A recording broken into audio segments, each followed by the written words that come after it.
Okay, hai semua. Hari ni hampa bersama aku lagi Daim. Okay, hari ni aku nak berkongsi tip dan pengalaman aku semasa aku mendapat panggilan temuduga ataupun interview untuk aku punya degree. Okay, sedia kita maklum di setengah kursus yang ditawarkan masa degree, dia perlu menjalani ada yang kita perlu pergi interview dan ada yang tak payah perlu pergi interview. Okey, tapi kursus yang aku mohon ni memerlukan aku pergi interview baru aku dapat, iaitu aku ambil ijazah sarjana muda komunikasi. Okey, first aku nak cerita pasal pengalaman aku dulu. Okey, aku terdapat tiga universiti dekat IPT Awam dekat Malaysia ni telah aku dapat interview lah, iaitu satu USM, UPM yang dengan UKM. USM interview dia secara face to face yang kita perlu menghadiri dekat universiti tu. Yang UPM dengan UKM ni kita tak perlu pun menghadiri ataupun kita bersua muka face to face.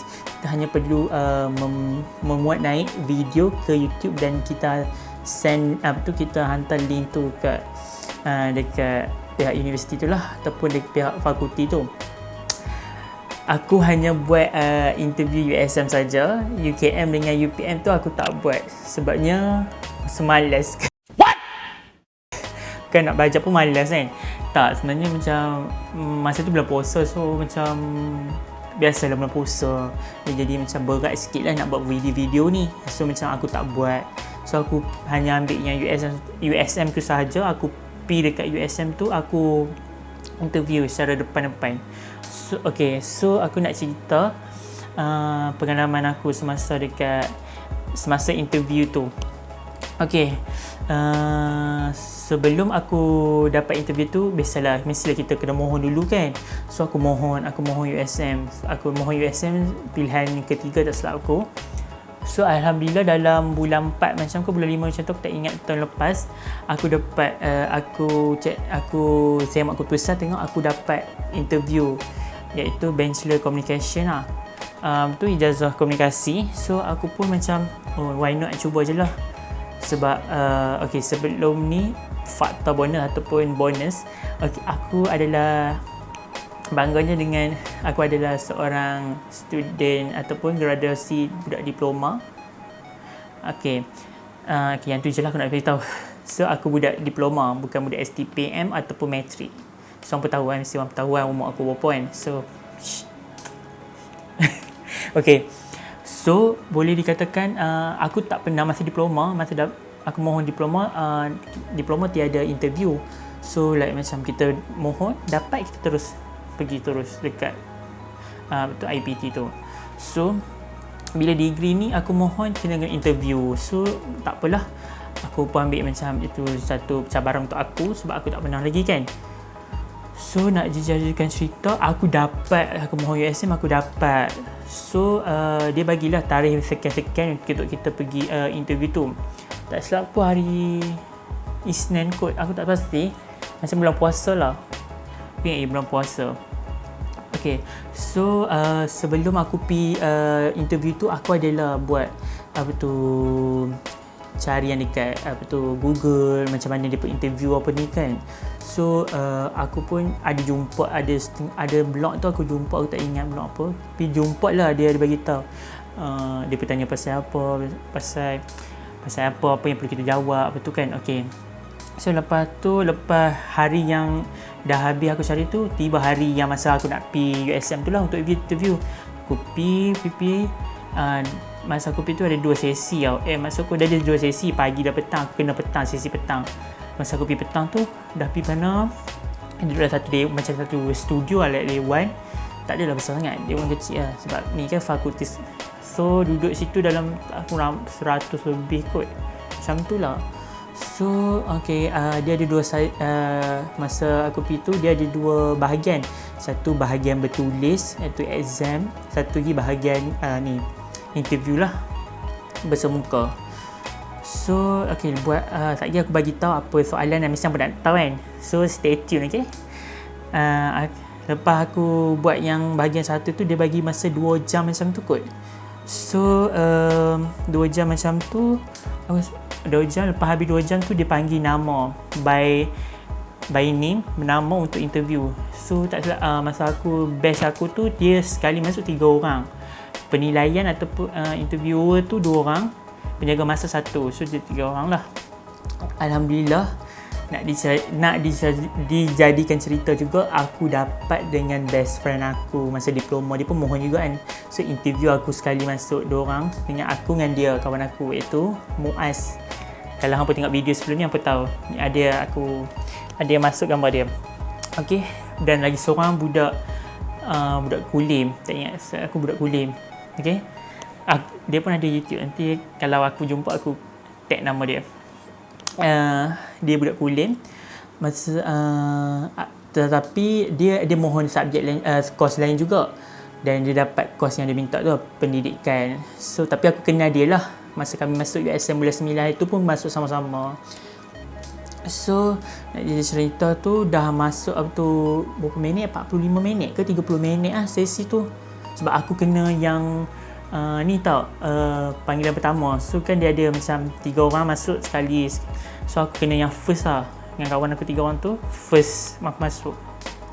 So mestilah berdebar kan, sebab tu orang first kan, tu tak tahu apa-apa kan. Bagi masa 30 minit, dia akan bertanya soalan satu tau. Okay, macam dia suruh kita perkenalkan diri apa tu. So lepas habis dia tanya soalan tu, dia habis tanya, lepas tu dia cakap, okay, nanti dalam sebulan macam tu, kalau anda dapat, dia cakap nanti anda boleh check lah dekat UPU kan. So macam aku pun, okay, tak apalah. So aku pun tak berharap sangat kalau aku dapat pun kan. Aku tak berharap lah aku dapat pun macam ni kan, mesti. Sebab yang main masa tu dekat lebih juga 100 lebih tau. Aku tak tahu, sebab sesi pagi pun ada. So aku rasa lagi ramai lah, tak tahu dapat ke tak. So dah nak jadi cerita, aku balik. So dalam sebulan lebih macam tu kan, ke 2 bulan macam tu, kita check result, tengok aku dapat. Alhamdulillah, sekarang aku adalah mahasiswa USM.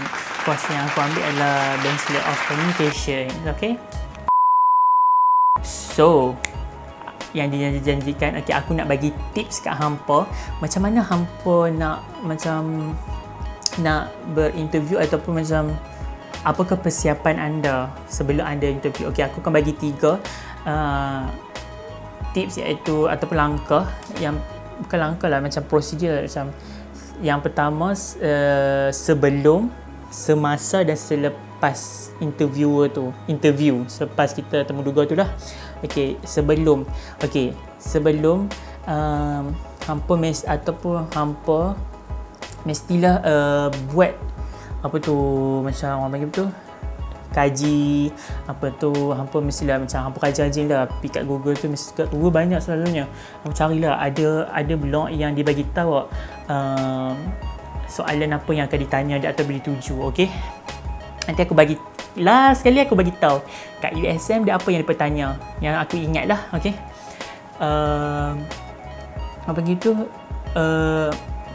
sebelum tu kan aku bagi hampa buatlah research dulu tau, pasal universiti tu, pasal course yang hampa minta tu, apa dia pernah, apa yang macam bacalah, hampa kaji dulu apa semua tu.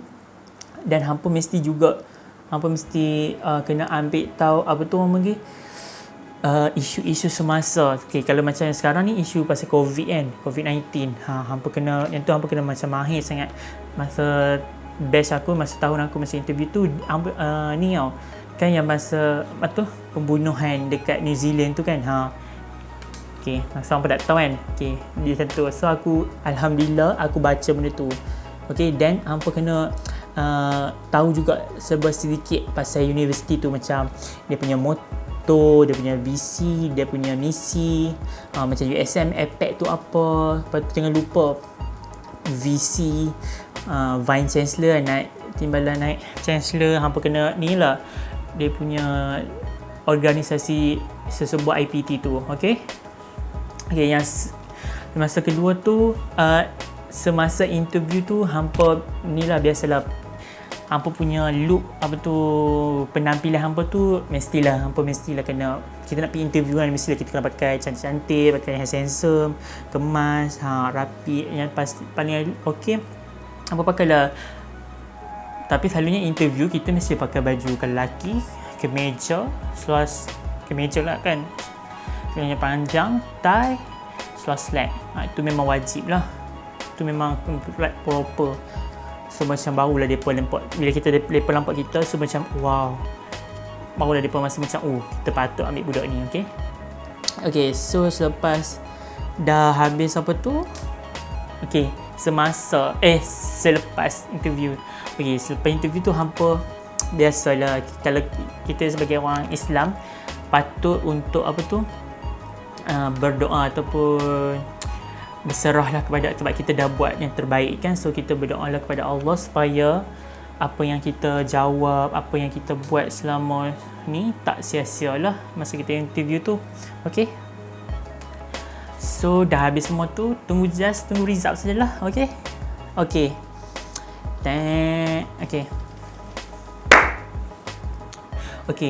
Ni tips lah, bukan tips, ni adalah bonus untuk hampa sampai hampa sanggup tunggu sampai last kali kan. So kalau bonus dia yang aku boleh share kat hampa, mungkin kalau hampa utama yang nak interview dekat USM, kos komunikasi juga. Hampa yang kedua, semasa ujian bertulis tu kan, dia ada 2 bahagian. Bahagian A, bahagian B. Bahagian A tu kita kena tulis karangan tau. Karangan dia berapa patah perkataan aku tak ingat, lupa lah. Tapi aku ingat tajuk dia. Dia suruh kita review pasal review ataupun, tapi soalan dia pasal ni filem yang kita minat, aku tak silap aku. Dia suruh kita review. Dia ada 2, satu bahasa, kita jawab bahasa Melayu dengan bahasa Inggeris. Yang kedua soalan dia bagi gambar, lepas tu dia suruh macam kita tulis berita ataupun macam, lupa lah macam mana, tapi dia bagi gambar. Aku ingat bagi gambar tu pajak gadai, tapi aku tak tahu tulis apa tu. Yang tu masa kita jawab exam. Masa kita interview, tu hampa kena memang hampa kena, sebelum ni aku beritahu, hampa memang kena tahu isu-isu semasa yang tu wajib. Lagi satu pasal ni, organisasi APT tu, dia punya Vice Chancellor tu, hampa memang hampa kena ingat. Naik Chancellor dia tu kan, timbalan naik Chancellor tu hampa kena ingat. Mesti selalu dia tanya lah, selalu dia akan tanya punya. Yang kedua, yang tu je lah kot yang aku rasa aku boleh share kat hampa. Yang tu je lah aku rasa. Kalau hampa ada apa-apa persoalan ataupun pertanyaan, hampa boleh komen dekat bawah. Nanti insya-Allah kalau aku boleh jawab, aku jawab. Kalau aku tak boleh jawab, aku akan cuba juga. Aku akan cuba tanya kawan-kawan aku, kalau mungkin dia tahu, dan aku akan balas. So semoga ilmu ataupun tips yang aku kongsi dengan hampa ni bergunalah semasa hampa nak interview untuk kos-kos yang hampa minta tu. Semoga video ni bermanfaat dan semoga kita berjumpa lagi. Jangan lupa share, tekan butang loceng dan subscribe ya. Bye. Sana aku punya trademark.